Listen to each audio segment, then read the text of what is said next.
Listen, I don't know about you, but when I declutter, I want to make sure that it counts. And over the years, I've noticed a few small things that I've done that have been a big waste of time. So if you want to make sure that your efforts aren't in vain, let's go. Hey, how's it going? It's Laura. And it's Jovi having a little nap here because I'm doing all the hard work as usual. I've learned all of these lessons the hard way, okay? So I want to share them with you to spare you the pain and the heartache and the hassle. And I'm not talking about just wasting a little bit of time here. I am talking like months worth of time, and in particularly bad cases, even years. So let me start with the thing that if this is not implemented, like, you may as well just not bother decluttering at all. I struggled massively with this up until about kind of like 2018, 2019. Do I still do it sometimes? Yes, I do. But these days it's just like a drop in the ocean as opposed to a massive tidal wave. It is continuing to shop or not stemming the flow of clutter into your home. Shopping was a big one for me, and in the end I realized that it was totally pointless, all of the decluttering that I was doing, if I was just bringing more stuff in. So I had to actually cut temptation off at the source. I had to just literally stop shopping, because every time I went out, I saw something that I wanted. If I can't see it, I can't buy it. I think the truth is that you could spend an entire weekend, maybe even an entire week, you know, clearing out your closet, taking everything down from your attic and going through it and decluttering it all, and, you know, going through cupboards, taking things off bookshelves, but a lot of that can be quickly undone with one big shopping spree. And it's not just shopping necessarily, but when I talk about stemming the flow, I mean doing whatever you can to stop clutter coming in. And sometimes that's like getting off junk mail lists, because paper clutter is a massive source of frustration. It's switching your bills to e-statements, all of those types of things. It's not necessarily shopping itself, but any way that clutter enters your home, it's trying to cut that off at the source so that it doesn't cross the threshold into your home. You need to stop the conveyor belt of stuff coming through. The next thing that is going to waste so much of your time, so much, is thinking too much about the end result or how you want things to look or the way you want things to fit, instead of just kind of letting the process evolve and letting things unfold in a way that feels natural and right for you and your family. Something that I often ran into was this whole idea of, you know, wanting things to work in a certain way and not accepting the fact that that particular way just doesn't work for me and or my family. It doesn't work for our routines and our habits, and particularly like between me and my husband, we have very different organizing styles, very different, like polar opposites.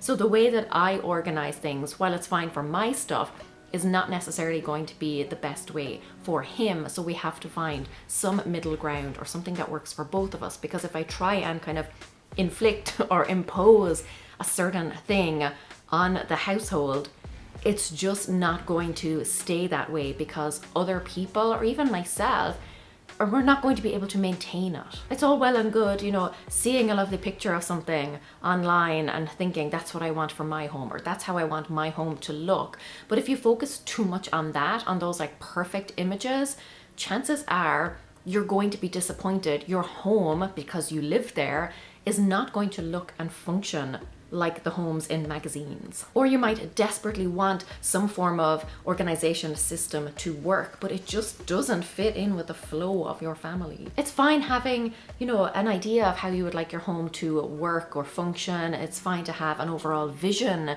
for your home, but don't stick to that so rigidly that you completely neglect practicality and reality. Now I have to say, I think I've been reasonably good with this next one, but I still do fall into the trap occasionally. It is spending time arguing with other people about what you feel they should get rid of. I know for me, I often see other people's clutter much more easily than I see my own. In fact, the other week, my husband had some clothes on the closet floor and they were driving me absolutely insane, even though I also had some clothes on the closet floor. And I don't know why that is. I think it's because for me, I know that I'm going to get around to picking those up. Like, I know that I have my system and they will be picked up and they will be put away, whereas my husband's could sit there indefinitely. But it's also the case that sometimes we don't realize, you know, how important certain things are to people. I'm sure that I'm holding on to things that other people would consider junk. In fact, yes, anytime I post a video, somebody will probably pipe up and say, oh, you should have got rid of that thing that you decided to keep. Like, we all have our own reasons for keeping certain things. We all have attachments to certain things, and they may not always be logical, rational attachments, but for whatever reason, we're not ready to let those things go. Maybe we need to still like process something, or simply it could just be a case of like one man's trash.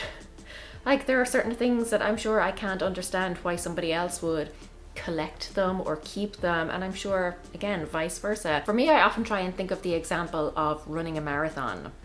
You know, it's one of those things where, yes, it's good for you. You know, from a rational perspective, I can give you all of the reasons, or someone could give me all of the reasons, but that still does not make me want to run a marathon. And it's the same with decluttering. I could argue with someone about, you know, the logic of getting rid of something, why it makes perfect sense to get rid of something, but they're just not ready. They just don't want to. Maybe they will be ready in future, maybe they won't. Focus on your own things, make progress there. That's what will keep you moving forward. Now, when I started doing this next thing, I increased my decluttering speed tenfold. Okay, I advanced light years ahead of where I would have been. It sounds like a silly one, but it's agonizing over decisions. So in the beginning, I was sticking very strictly to the KonMari method, which is essentially it either sparks joy or it doesn't. It's like, it's a yes or a no. It was kind of very black and white. What was happening to me was that I was dealing with each individual item, and even if I was hung up on something, I would just keep holding it until I made a decision. And sometimes that could take quite a while. You know, sometimes I was like processing things and I just wasn't sure. And like I said, I would agonize over a decision. Whereas when I finally, you know, decided to make the KonMari method my own, I allowed myself a maybe pile, and that is when things really started to take off for me. I know it sounds ridiculous, but if you come up against an item and it takes more than a few seconds to make a decision, set it aside. You do not want to break any momentum that you have built up. Keep it going as much as you can and save those harder decisions for later. Sometimes we're just not ready to make a decision on a certain item. We need time to process it. We need to come back to it at a later date. If something is slowing you down, set it aside and move on. Once you get in a flow, follow it as far as you can. Having to sit like right on the edge of the bed here because she's right here. But the next thing that is going to waste so much of your time, this is an incredibly frustrating one. It's taking on a bigger task than you can actually complete. You know, breaking your momentum by doing a decluttering session that you can't finish. Pulling everything out always seems like a great way to go. And if you do genuinely have the time and the energy to do it, it's still great. Like, it's still great to be able to get a big job done all in one go, but I think we have to be realistic with ourselves about how much we can actually accomplish in a day, how much energy we have, you know, how many distractions are we going to face throughout the day? Is it realistic to expect that you will pull everything down off the bookshelf and be able to go through all of that and then put everything back and deal with all of the discards? Can you do that all in one go? We get that burst of motivation in the beginning, we pull everything out, it seems like the way to go. Sometimes it is, but very often we run out of time, we run out of energy, or, you know, chronic pain, chronic illness kicks in. And then really all we've done is create a mess that makes us feel bad. And when there's a mess sitting around, like, how motivated are you then to go back and tackle that? Not very. So it could sit there for days, weeks, maybe even months, because you are so disheartened by the whole process. Sometimes it even spreads out, it gets worse, and then we feel worse. Try and focus on things that you can actually complete from start to finish. The way I did it in this room was to take it kind of space by space. So I decluttered my nightstand. That was literally just one job. I did the dresser over here. That was another job. And even then it was a case of, okay, I'll do this side of the dresser. And then if I complete this and I have more time and energy, then I will move on. And I think that's the way to do it, because you can, I've said this so many times, but you can still declutter an entire room, going drawer by drawer, going cupboard by cupboard, going shelf by shelf. But start with that one space, get that all wrapped up, and then move on to another small space. And then if you do get distracted or you do run out of steam, you've only taken out a small amount of stuff. You haven't destroyed your entire kitchen or whatever it is. I know Marie Kondo won't thank me for that one, but I've been decluttering for years now, and like I said, sometimes I do have the energy and I know that I'm going to get a big job done, but those days are kind of few and far between, honestly. So these days I'm much more focused on those small, consistent wins. Another thing that is going to waste your time, slow your progress, is not taking advantage of small pockets of time or waiting until you have an entire weekend or until you have this massive burst of motivation. I don't know about you, but in the beginning, I used to wait until I had that burst of motivation, until I was ready to go, or until I had an entire afternoon to, take on a decluttering session. But for me, those times happened so infrequently that I wasn't making as much progress as I could have been. Nowadays, I will kind of seek out any opportunity to declutter something. I could, if I've got a minute or two, I might just open up a drawer and be like, is there anything in here I can get rid of? And because I have those pockets of time multiple times throughout the week, I am kind of consistently, regularly getting rid of things. A lot of decluttering, honestly, can be done with minimal time and effort, and I know it doesn't always seem like that, and it probably even doesn't seem like that from watching my channel, because as part of a video I generally will take on a larger decluttering task, but you don't often see the kind of day-to-day decluttering. It's the opening the utensil drawer to get something and thinking, hey, I haven't used this utensil in a long time, so I'll just pop that in the donation box. Or getting ready in the morning thinking, you know what, I haven't worn this t-shirt in a long time, I'm ready to let it go, and popping that in a donation bag. There is so much decluttering that can be done just as part of your daily life. It's kind of like a tortoise and hare situation.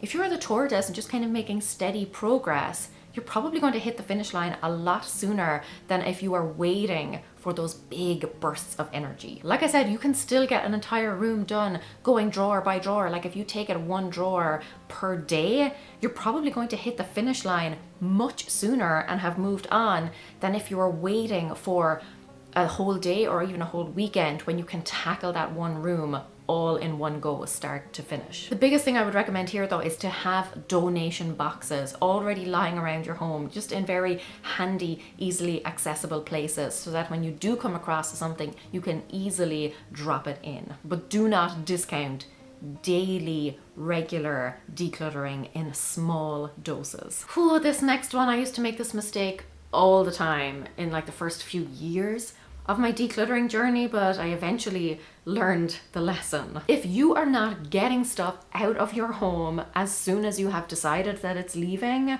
chances are it's going to stick around and it's going to reintegrate back into your home. But my early decluttering sessions, if I decided I was going to declutter something, put it in a separate pile and then left it there, I realized after a while that I basically shouldn't have bothered decluttering at all, because all I had really done was make piles.